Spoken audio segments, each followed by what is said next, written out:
Hey everybody, Nick here, and today I got a disassembly video for you on this little guy. This is the CRKT Overland. So, I am very scared right now. In fact, as a matter of fact, I have just been in a sequence of disassemblies of CRKT knives.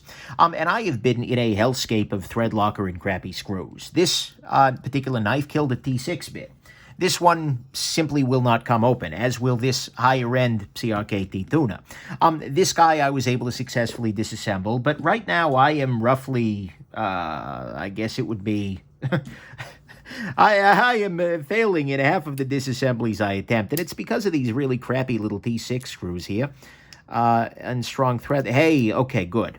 It looks like this one's going to win, and that's good. I'm hoping that I just got a rash of knives from maybe a different factory where they changed thread locker or something like... damn it, throwing screws around here. Ay, ay, ay. I'm hoping that something, was awry there and that the rest of these are better, but I have just been having terrible freaking luck today. It's been a thing. So, okay, Teflon, always the Teflon. Let's go ahead and, well, it's apart already, so I don't even have to say that part. Let's go ahead and put this guy, I'll clean it out.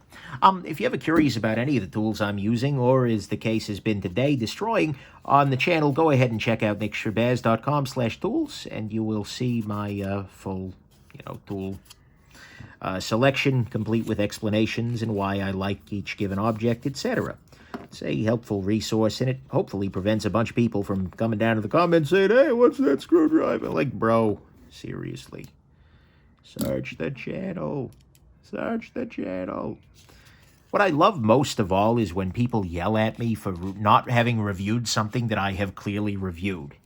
It's like they are looking at me, like I'll get these comments like, oh my god, why didn't you review the CRKT Homefront? It's like, bro, I have literally 2 reviews of that knife, of both different versions. Like, it is absolutely eminently clear that this person just did not even search for it.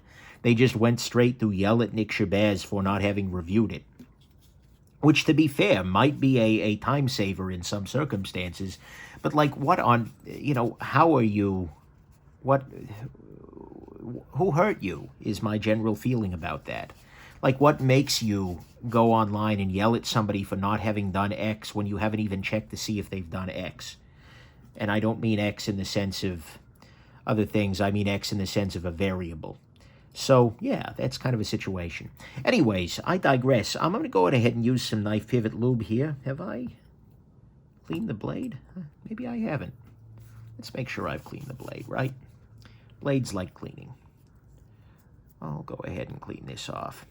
This is an interesting knife to me. This is the Overland. It's TJ Schwartz. TJ is he's a relatively young knife designer. Maybe a little younger than I am. I'm not actually sure how old he is. Didn't count the rings. But nonetheless, it's a tree joke, by the way.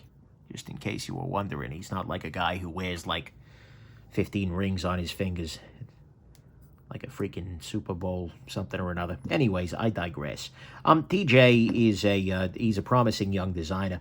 And this is one of his. Put a little lubrication in the detent ball hole. That way it will lubricate the detent ball path. All right. So I'm very excited to try this guy out and see what we got going on here. Because, like I said, TJ is the guy who designed the Koenig Arius, the Millet Torrent. He keeps designing really good... And that's, by the way, Koenig Knives Arius, not the Koenig Arius, as somebody once asked on Blade Forums what the Koenig Arius was. Nice. But I'm very curious to see how this works, because TJ's work in the past has been excellent. He is one of those designers where if he designs it, he has my attention. I may not like everything that he's done, but I like enough of it for damn sure. So there you go. Go ahead and just tighten the pivot down a little bit more. There we go. Then I'll put in these screws in the back here. Look at the amount of freaking thread locker on these. Whoever's at their factory is a new sheriff in town, and that sheriff has stock in thread locker. That's for damn sure. Oof. Not a fan.